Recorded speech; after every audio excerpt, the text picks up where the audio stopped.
I think the biggest question that people ask is, grasses have flowers? Yes, they do. That's exactly what I studied.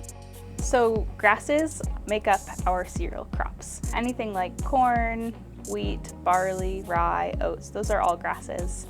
So here in the Preston lab, we study a group of temperate grasses. We're primarily an evolutionary developmental biology lab, which means that we study evolution and the development of plants.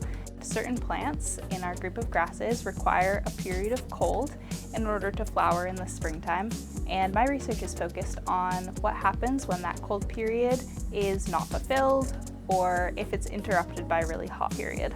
I have many trays of beautiful perennial grasses and some annual grasses that I subjected to different temperature treatments, a vernalizing treatment that will hopefully allow them all to flower on time, and then a devernalizing treatment which we expect will delay their flowering due to that high temperature fluctuation during their winter time.